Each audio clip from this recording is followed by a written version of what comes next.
Hello, it's Alyssa here. I am a conscious evolution coach for creative nonconformists. And I am going to talk with you about chapter 6 from You Are a Badass at Making Money by Jen Sincero. I think that's how you say it. I am drenched in water right now and I've got my fan blazing because it is hot as fuck here in California right now. It's like 100 degrees outside, so I will be spraying myself. You can probably see my swimsuit underneath. I went to the beach today. I went running at the beach. I fucking was basically flopping around like a fish in the water, doing yoga in the fucking water. It felt so good. And now I'm roasting at home, all because I want to bring you this video. So I've been reading. So me offering these videos to you guys is a way that I do something that I really fucking love. And it holds me accountable to read all the books that I have or reread them in some cases and then share that information. So I love it because I have been reading even more and it builds this consistency and it's just fucking fun. So chapter 6 is about your mental money makeover, or your mental money maker is the name of it. So this chapter is all about what your money mindset, essentially. It's your money mindset. So Jen starts this chapter out with telling the story that most of us know about Jim Carrey. And if you haven't heard it before, Jim Carrey, the famous actor, was broke as fuck and knew that he was going to be successful. He fucking knew it in his bones, and he wrote himself a check for $10 million. And he cashed that. Like, I think it was like 8 years later or something. I'm not sure exactly. But anyway, the point of the story is you get to have exactly what you desire as long as you're willing to decide that it's yours and not focus on other things that would give you evidence that it wasn't yours already. So Jim Carrey did not decide that he was going to make $10 million and then listen to people that told him he couldn't fucking do it. He didn't decide to make $10 million and then proceed to do nothing and not, act. Take action and fucking go for it 110%. Because that's what we can do, right? We can decide. We can then act accordingly in alignment with our new choice. And then the beautiful, juicy, infinite, divine love universe, that energy gets to fill in the fucking blanks and perform miracles. That magical part of us gets to fucking figure out the how. Our God self gets to figure out the how. We never know the how. So many people get, they stop themselves because of that. Like, oh, I don't know how this is going to happen. You're not supposed to figure that out. That is not your job, not your responsibility. Your responsibility is to make your goal, choose what the fuck you want, decide that you're unavailable for anything else, and continue to choose that over and over and over again, and take action towards what you want. And then things will start it's like you create an energetic vortex that starts drawing things to you. Oftentimes it will look like getting an intuitive hit, or like thinking of someone maybe you haven't thought of in a long time, going, oh, I should reach out to them. Like Jen has an example in this chapter about how she had made a money goal, and I want to share this story because it's really specific, and this is the example that she gives directly about money. She was working with a money coach. Her money coach said, I want you to think of a bold money goal that looking for water. Excuse me. So I want you to think of a bold money goal that makes you feel like kind of uncomfortable, but you think that might be possible for you to make in 1 week. And Jen had said, oh, well, the most I've ever made is $2,000. So I think I'm going to say like $5,000 in 1 week. And her coach was like, let's double it. So her goal is 10K. And 1 week, and she's like, holy fucking shit, how the fuck am I gonna do that, right? Our brains immediately go there. So she said after she stopped freaking out, they decided to come up with some kind of game plan, like, I'm gonna sell like 3 coaching packages this week, or whatever, right? Like the logical, strategic way that you would make the money, right? However, once she was in that frequency and super fucking fired up about it, she had an old client pop in her head and was like, wonder what that guy's doing nowadays. Like, I haven't heard from him in a long time. We had a really good coach-client relationship, and she checked her email like the same day. I think it was maybe even in the same few minutes. That same man was in her inbox asking, how are you? I don't know if you're still doing coaching, but I would really like to work with you again. What does that look like for you now? Fucking amazing, right? Like, how exciting is that?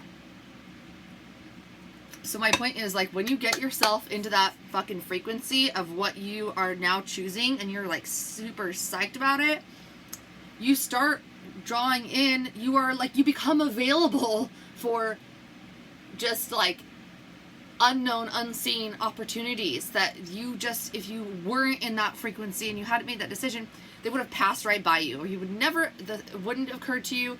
You wouldn't be able to access that as easily and as readily when you're in that frequency. So that happened with her. So, logically, or her strategy was to sell like 3 coaching packages or something. And what ended up happening is she signed that old client on in a higher end coaching package at a way higher rate than she had originally hired, he had hired her on, signed her on, or whatever. You know what I'm trying to say. She became his coach again. And she also had to like anchor in that frequency of like, this is what I charge now, because it was like hugely more than she charged that old client in the past. And then she became, unwavering in that, and like, this is what I charge, this is what I can offer you, and was like solid in that. Yeah, she had stuff come up, but she was like, this is it, and I'm okay with if he's, you have to be like unfuckwithable, not concerned with how people are going to see you, because like the thing is if you are solid in your pricing and your and what you offer and how you and your fucking value, people will either rise to meet you and they're like, I want to get in on that frequency, like I want to step into that too, and they will follow you, they will want to work with you, and because they're like, wow, that person fucking trusts themselves, they value themselves, they believe in themselves, right? And when you're wavering on that, though, people can sense it energetically, even if it's unconsciously. They do. I've been in both situations before, and on the receiving end, on the coaching end, as potentially hiring someone to work with, or like having someone hire me. I've had all those experiences, and that's super important. So when you're holding that frequency of like, I am the fucking shit, I know my shit, this is what my price is, and you're solid in that, and you're unwavering, and you're like, this is who I am, this is what I do, this is what I charge. And then you got also decide if you want to work with that person too. I know I'm kind of going off on a little coaching tangent, but that's kind of my thing. But it's like, you get to decide that too. Just because someone has a fuck ton of money and they're like, I can pay you right now, that doesn't mean shit if that person is not someone you want to work with. And you're like, yeah, but you're not really ready to do the work. Like, you're not ready to really transform the way that I'm offering here. So I don't give a fuck if you're going to give me $100,000. If you're not going to do the work, bye. Okay, so that's really important to also consider if you're in like a service-based industry, as a coach especially, or someone that's whatever, you call yourself whatever, you're helping people with shit. Okay, I spray myself down. So yeah, the what Jen talks about is making your decision. You decide to get rich, whatever that looks like for you. In this chapter, she's talking about specific money goals, like, I decide that I'm going to make 10K in the next 5 days. Then you're unavailable for any other outcome. This is where people fucking drop the ball, and they don't. My braces, they're like ripping against my cheek. I'm so ready to get these fuckers off. Anyway, so if I grab my cheek, that's why. So this is where people fall off, is they are like, oh, I'm excited. Yeah, that sounds really good. Oh, yeah. And they're like super psyched. And then like 2 days later, they're like, oh, bye. I guess, no, that was kind of unrealistic. And they dismiss it. Well, the reason why they do that, and I've been there and I've done it, so I know, is because you allow yourself to be available for another outcome. You let your bullshit win. You let your shadow win. You let your limiting beliefs win. You let what other people think win. Like, whatever you want to call it. But by not being available for any other outcome, it can be really exciting. And what that requires is unwavering will. Most people don't know what like that true willpower is, but you know, you might be able to recall a time in your life where you had made a decision and you were like, there is no way in hell that it's gonna that this is gonna go any other way, and then you got the thing that you wanted, whether it's a person, the job, whatever it may be. It's because you laser focused and you were like, I am fucking doing this no matter what. And that's what happens. Like, you activate like the warrior kind of archetype within you too, that has that will of like, I will do whatever it takes to get shit done. Like, I will fucking fight for this. I will sacrifice for this.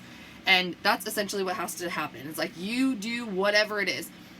It is like someone comes to you and says, I have kidnapped your child and I'm going to kill your child in 7 days if you do not come up with $20,000. I know that's an extreme example, but what I want to get that point across is that you are just like so fucking motivated, and you just know that there's no way in hell it's not happening. That's how you have to be. At least, you know, you just have to. And I think it will get somewhat easier as you practice it, right? Because you're going to be busting through so much limitation and lack, and you get a little bit more familiar with stepping out of your comfort zone.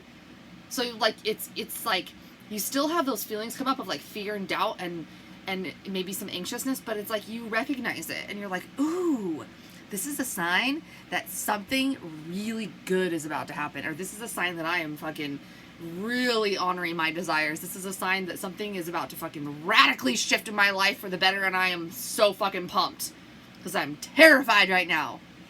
So you recognize that shit for what it is, and then you just keep moving forward. So the energy work. So Jen talks about how, you know, she made the decision with her coach. She was super psyched, and then they were like, okay, well then how am I going to do it? They figured out the how in like a strategy way, which didn't end up fucking working that way anyway, right? So it's like, we don't really get to do the how. We can have an idea and we can take the action, but the universe is going to come in, or magic is going to come in and show us things that we couldn't have known from before, okay? When we make that bold choice and we continue to make it. So the energy work she describes is like knowing why the fuck do you want that money? Why do you have that goal of that money goal? Because if you're really clear on your why and you're like, I'm so stoked because I'm going to take this amazing trip and I'm so fucking excited about it, and you're constantly thinking about how you're going to spend that money, like what will I use the money for is another part of this. And then what actions, like the things that you know you can do now, and then when do you want it by? Getting super specific with that and implementing all of this will really help you. And remembering that money can show up in unexpected ways. So this is so important. And I think I may have shared this with you in another video, but who knows, you know, you may only watch this one video of mine ever. So, and I will keep repeating this because it's a really important, you know, point to illustrate. Oftentimes we can cut ourselves off from the fucking amazing richness that and money, abundance, and fucking wealth and prosperity that is available to us because we are expecting it to look a certain way or come from a certain person. And I did this with, I've done this with money goals before, where I was like, this is my money goal, like $3,000 for this month, for example, was one of my goals on my whiteboard, like a couple years ago, maybe a year ago, I don't know. And I was like, assuming that it was going to come from my business, right? That's where I wanted it to come from. I was like, oh, I can sell some human design readings, and maybe I'll sell a couple of these couple of spots in my newest program. You know, I kind of had an idea of how I'd like for it to happen, right? And I was pretty fixated on it coming from my business. Like, it needed to come from my business. And so many times I would set money goals, and the money would come, like over half of it always would come from totally unexpected places. I'm like, what the fuck? How in the... I could have never even imagined. Like, I got like an unexpected check one time, and I got like, dude, there's like a freaky ass spider I just saw, so distracted. You know, just like random shit where I'm like, I could have never imagined that. So like, money kept coming at me in unexpected ways. I'm like, I want that money to come from my business though. Like, oh, you know, it's like when you have that attitude, it's like, fuck that shit. No, money is coming. Money is coming. It's coming to me. You know, I love, that is what we need to be doing. Like, we need to be celebrating all the ways that money comes to us, not being like, I wanted it to be that way. So that's fucking important. And now I do that. I celebrate it. I'm like, ooh, whoa, I didn't expect that. Ooh, that's nice. Like, money just comes to me like unexpectedly, and it feels so fucking good and exciting and wonderful and magical. So I want you to do that for yourself. Like, notice that. Like, if you set a money goal, don't get so attached to the way that the money's going to show up, because that also, if you do get really attached to that and then money shows up in a different way, we tend to like judge things like, well, the money shouldn't have shown up that way. So that I had behaved in a way of like, I was like dismissing that it was money in a way, because I was saying, well, it didn't look like how I wanted it to. So then that wasn't really part of my money goal. I'm like, it's fucking money. It's money. What else can you ask for? You say you want the money, then take the fucking money and stop complaining about it didn't come the way you wanted it to, right? So that's a way that we can like pinch off abundance in our life. If like we have the money coming and we're like, well, that doesn't really count because it didn't come this way in this box. You get what I'm saying? So what we focus on expands. That's something that Jen talks about in the chapter. You know, if we're focused on stupid shit, then we're blocking ourselves from being available for amazing magic and miracles. And you can have your excuses or your success as another thought in this chapter, which is very important, another very important point. So if you find yourself making excuses, what the fuck do you want? Do you want to fucking succeed, or do you want to hold all those bullshit excuses? Because what it really takes to get rich, like Jen says in here, in this book, I keep using that because that's like kind of her terminology, and I'm talking about this book, about getting rich. It's like, it takes, I lost my train of thought. The success, not entertaining those excuses, taking responsibility. I think that's what I was going to say. Is it to get rich, you need to be taking responsibility for getting rich. So, because when we let our excuses, like when we believe and we buy into our excuses, we're basically staying in our comfort zone. You can even see in my body language, I'm like, oh, well, I can't do that. No, fuck that. Okay, so that's why most people don't do it, right? Because it seems easier to not be this bold and make bold money choices and money goals and actually have the tenacity of a goat, like I talked about in the last video. Another really important point is awareness. And, you know, Jen says in this book, awareness is the key to freedom, and I totally agree. Like, if you're not aware of what's going on, you can't fucking change it. Or if you do change it, you're not going to even know that you did.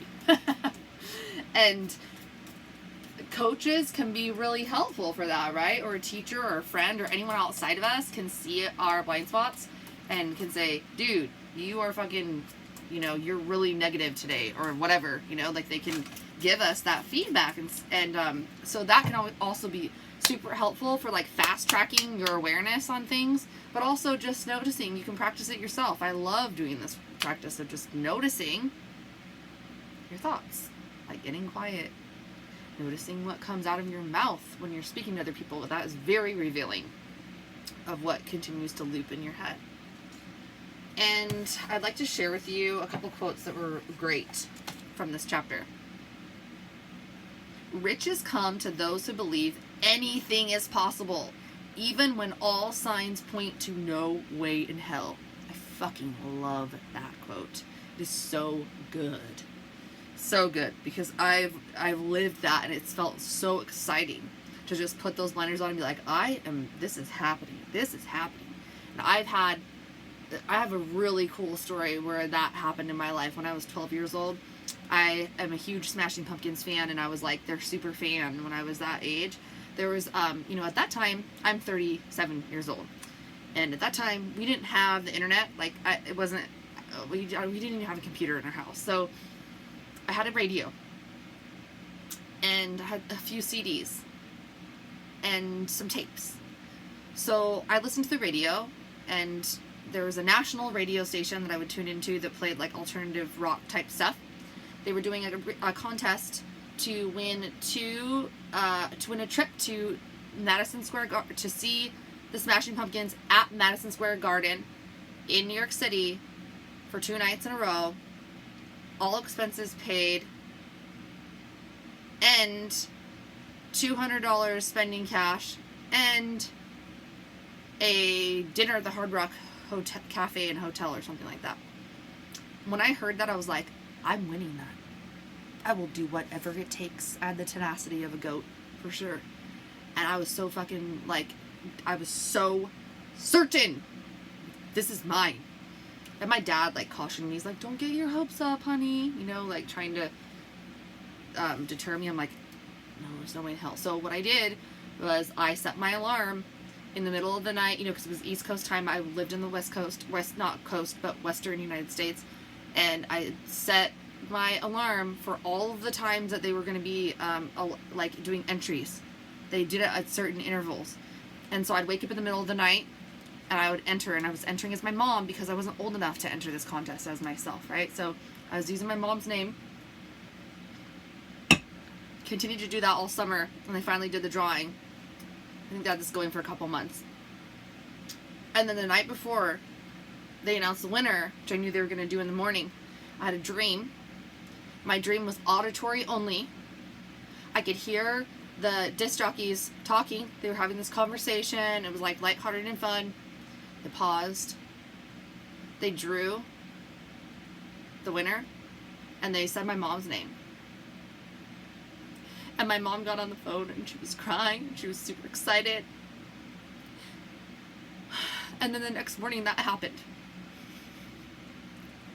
And it played out just like my dream.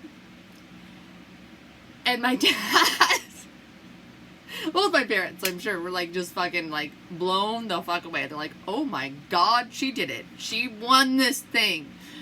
And it was just so cool and special. And there's actually kind of a tragic part of that story that I won't go into for time's sake. But it was such a powerful experience, and that can happen for you too. It's you set your mind to it, you get it. It can happen. I mean, that's something that would seemingly be so out of your control, right? How the fuck is that supposed to really happen? And I was just it's not negotiable. It's happening. Okay. So if you want to change your life, this is another quote, you must be more available for the ridiculous rather than your reality. I love that. Okay. And the final piece that I want to leave you with today is you need to be ruthless with yourself, Jen says, about, going for your money goals and your growing your new money-making mindset, she calls it. And so here are the things you can't do anymore if you're fucking serious and you're going to get ruthless with yourself, okay? You cannot be weird about the fact that you not only desire to get rich, but that you're going to focus everything you've got on making it happen. You cannot make sure everything is perfect before starting. You cannot be precious about getting rid of all the distractions in your life. Distractions are like unwanted hair. Get rid of one and another sprouts up somewhere else.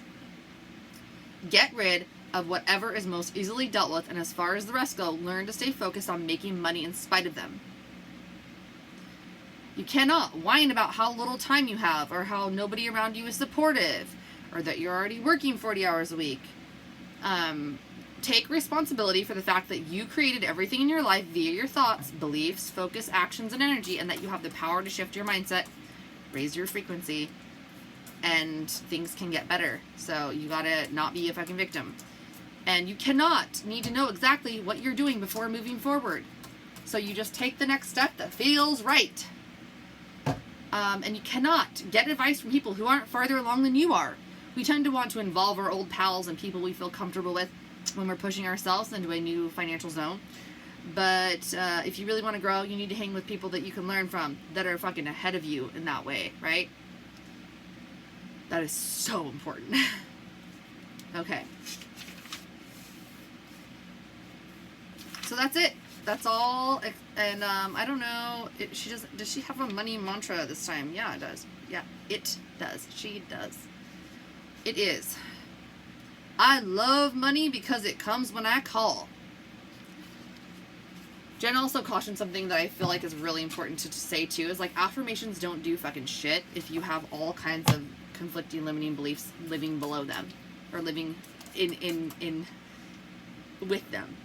Okay, so that's why when people say like, oh, I was, like, you'll get like a lot of different feedback about affirmations working for people or not working for people, and they'll say, oh, affirmations were great for me, or affirmations were fucking worthless. Well, it depends on what you have going on within you, that if you have a lot of conflicting stuff around that, yeah, they're not going to work very well. So it's so important to, when you are affirming something, notice how you feel when you're affirming it. If you are like vibing with it, you're like, fuck yeah, that's a good sign, And then if you have something come up and you're like, well, that, I really can't get behind this.